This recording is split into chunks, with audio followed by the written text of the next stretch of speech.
There comes a time in our lives when holding on starts to hurt more than letting go, and yet we hold on. We grip tightly to people who no longer see us, stories that no longer serve us, and expectations that hollow us out. Why? Because we're terrified of what letting go might say about us. Afraid it means we've failed, that we're not lovable enough, patient enough, forgiving enough. But the truth is, loving yourself enough to let someone go isn't an act of failure. It's an act of profound bravery. You see, love without boundaries isn't love. It's self-abandonment wearing a beautiful disguise. And too often we silence our needs to keep the peace, to avoid the discomfort of conflict or the fear of being alone. But peace that costs your inner voice is too expensive. You were not put on this earth to shrink yourself into versions that make others comfortable. You're allowed to be whole. You're allowed to have limits. You're allowed to say, this is no longer good for me, even if it once was. We have this idea that our worth is tied to who chooses us, who stays, who claps the loudest. But sometimes the bravest thing you can do is choose yourself, especially when it means letting go of someone who once felt like home. It doesn't mean you don't care. It doesn't mean you didn't try hard enough. It simply means you've come to the quiet, soul, deep understanding that staying would require you to disappear. And that's a price you can't pay anymore. The people who are meant to walk with you won't require you to break yourself apart just to fit beside them. They won't ask you to carry the relationship alone. They won't punish your honesty or weaponize your vulnerability. If they do, the most loving thing you can do for them and for yourself is release them with grace. Letting them go doesn't make you cold or cruel. It makes you real, and being real is messy, yes. It's also where the healing begins. This isn't about bitterness or proving anything. It's about no longer abandoning yourself in the name of love. It's about remembering that your voice, your heart, your boundaries, they matter too. Loving yourself enough to let them go is not just an act of self-respect. It's an invitation to finally come home to you. And that's the kind of love story that lasts. There's this quiet myth many of us carry inside. This unspoken belief that if someone stays with us, sticks around through our flaws, or keeps choosing us no matter how hard things get, then we must be worthy. And while commitment and loyalty are beautiful, they aren't the ultimate proof of your value. People can stay in your life and still not see you. They can stay and still drain you. They can stay and still make you question your worth.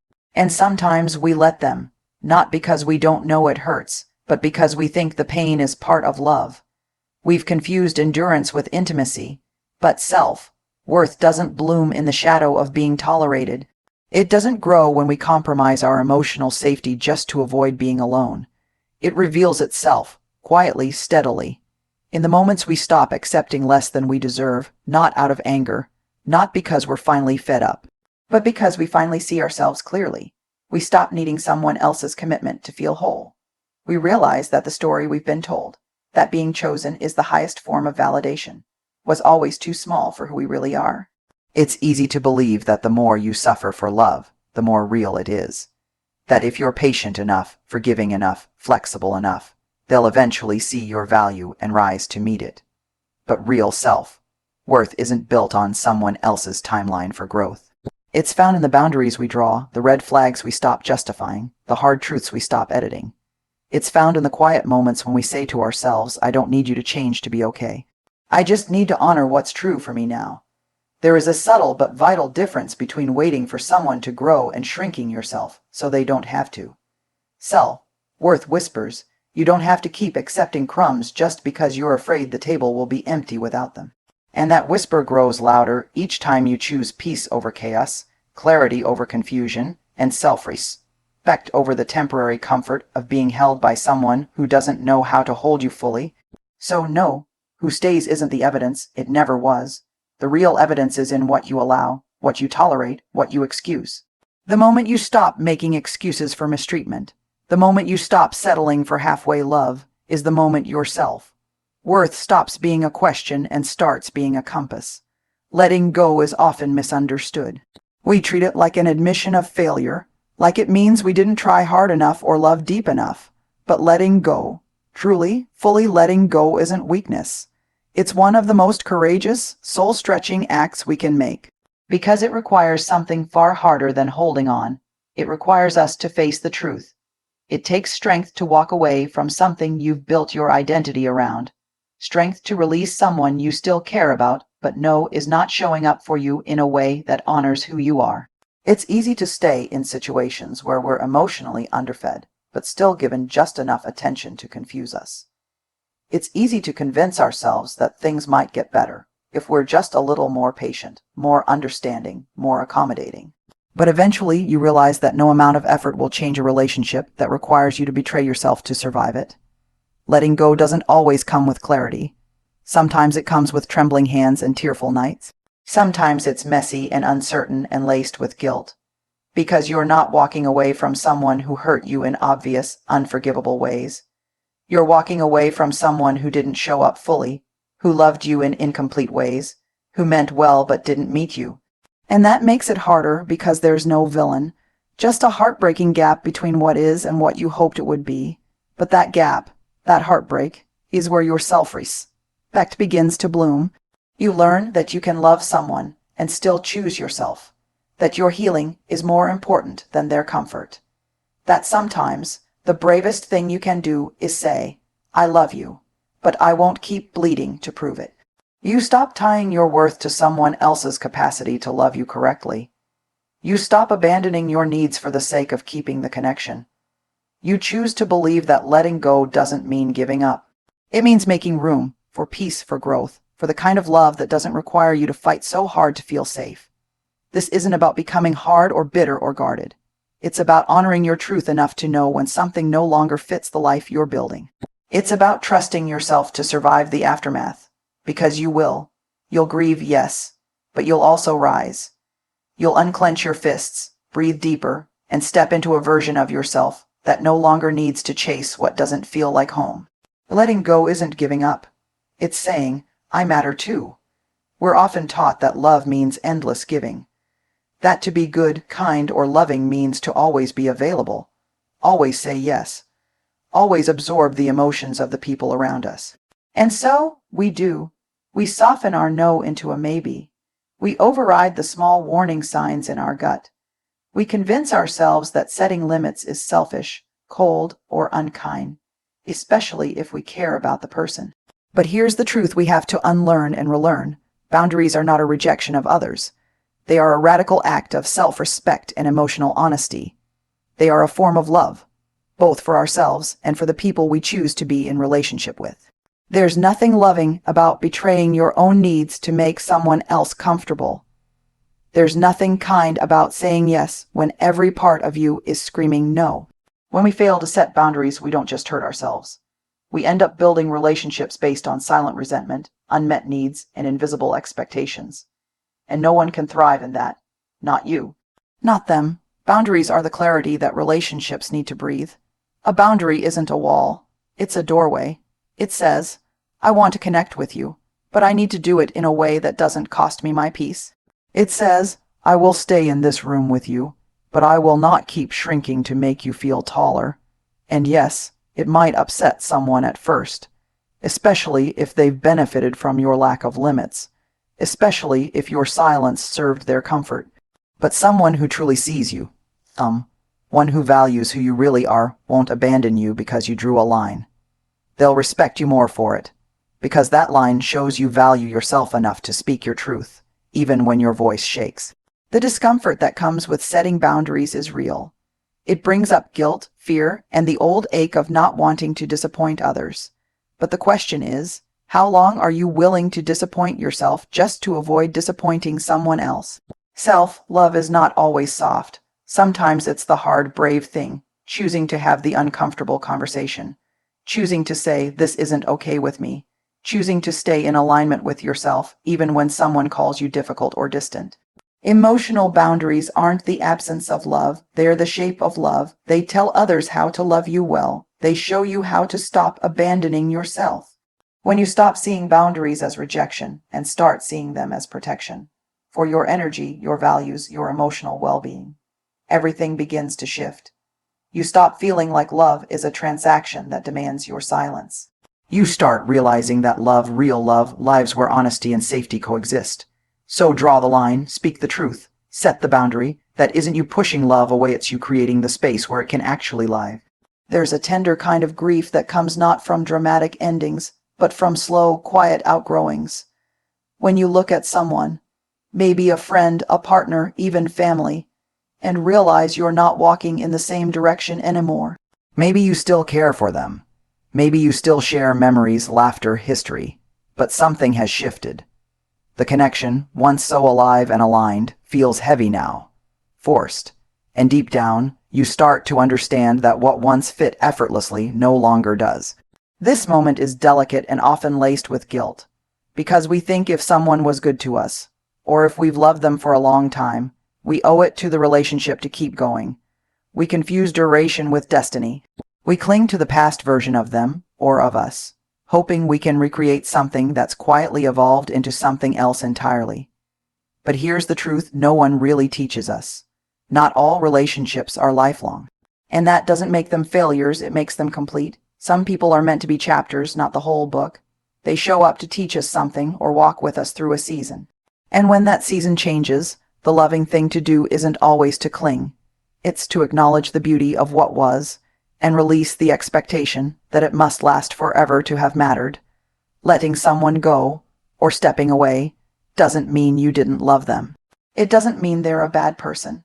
It means your path requires something different now, and that's okay. Growth is a quiet recalibration. It asks hard questions. Is this relationship still supporting who I'm becoming?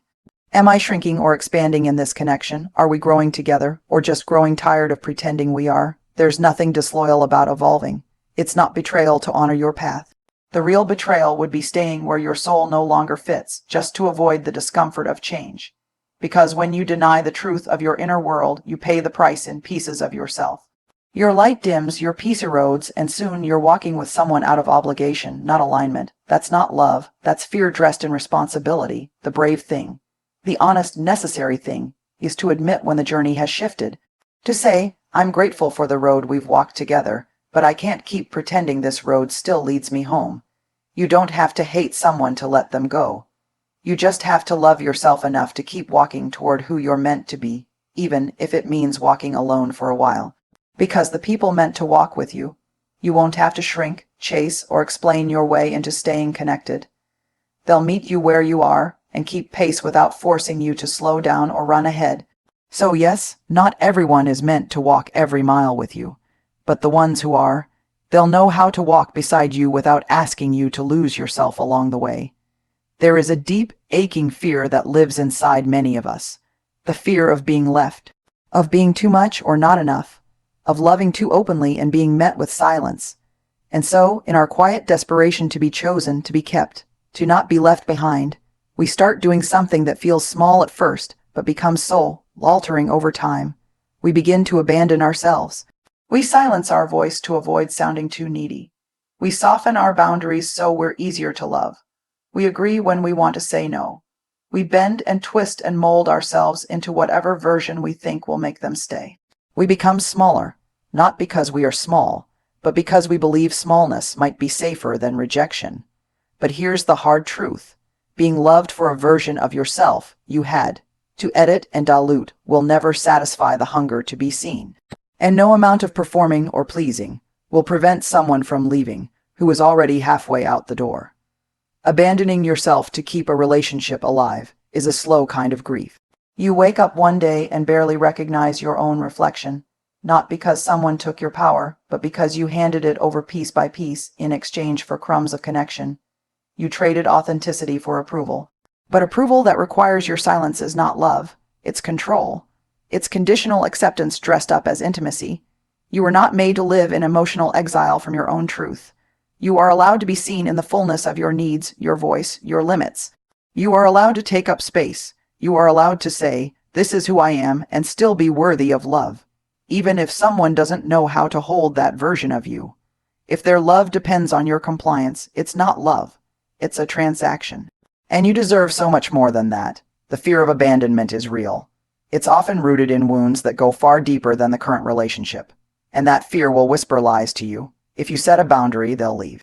If you speak up, you'll lose them. If you stop overgiving, they'll stop loving. But the antidote to abandonment isn't overfunctioning or shifting. It's coming home to yourself. It's standing in your truth and saying, if I have to lose myself to keep you, then I'm already lost.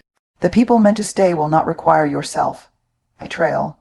They won't punish your authenticity. They won't make your love feel like a performance. And even if someone does leave when you begin to show up fully, that's not proof you're unlovable. That's proof they were never equipped to meet the version of you that finally chose to stop hiding. So no, you don't have to abandon yourself to avoid being abandoned. The deeper work is learning to sit with the fear, to stay with yourself through the discomfort, and to remember, losing someone who can't meet you is not the same as losing love. It's the beginning of finding it, in the only place it ever truly begins, within you. There's a point, quiet, subtle, often disguised as burnout, where something inside you breaks open, not in a dramatic, crashing down way, but in a soul, deep whisper that says, I can't keep doing this anymore.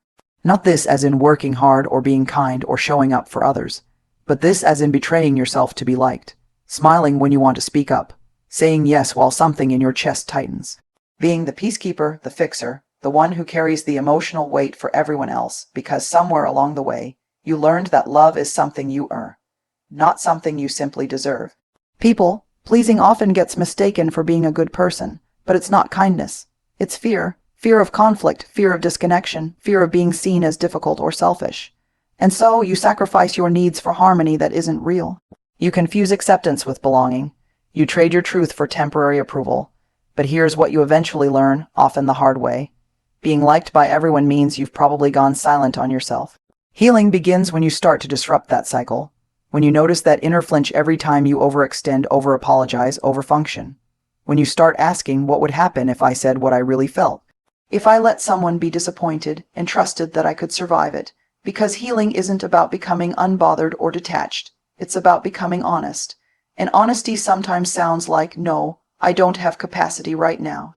Or that doesn't feel good to me. Or I need more than this. These are hard things to say when your nervous system has been wired for approval. But every time you choose authenticity over pleasing, you stitch together the parts of yourself that have been spread thin trying to be everything for everyone. And that stitching, that's where the healing happens. Not in perfection, not in being the most agreeable or emotionally generous, but in reclaiming your voice, your no, your edges. People pleasing teaches you to scan rooms and sense what everyone else needs. Healing teaches you to pause and ask, but what do I need? People pleasing has you rehearsing your lines, editing your emotions, making yourself more palatable. Healing lets you exhale. It invites you to show up with your full humanity, flawed, real, and no longer willing to perform for love. You will disappoint people when you stop people pleasing. That's inevitable, but you'll also start to feel peace, maybe for the first time. Not the peace that comes from avoiding conflict, but the kind that comes from finally living in integrity with yourself. That peace is earned through every brave moment you choose truth over comfort. Every time you risk being misunderstood in service of no longer misunderstanding yourself. So yes, healing begins where people pleasing ends. It's not loud, it's not instant, but it's holy and it's yours. Loving yourself enough to let them go is not a single moment. It's a journey. It's waking up each day and choosing to honor your worth even when your heart aches. It's learning that love is not about holding on so tightly that you lose your breath, but about knowing when to release, with courage, with grace, and with compassion for yourself and for them. This journey asks you to step into the wild, imperfect, beautiful truth that you are enough, just as you are. It asks you to trust that your value is not dependent on another's presence or approval, but rooted deep inside you, waiting to be reclaimed every time you set a boundary, say no, or walk away. Letting go doesn't mean giving up on love. It means giving yourself permission to find a love that doesn't require sacrifice of your soul. It means making space for healing, for growth, and for relationships that lift you higher instead of weighing you down. So when it's time to let go, remember, this is not the end of your story. It's the brave beginning of a love affair with yourself, one where you are the first, last, and truest home you ever need, and that kind of love. That kind of love lasts.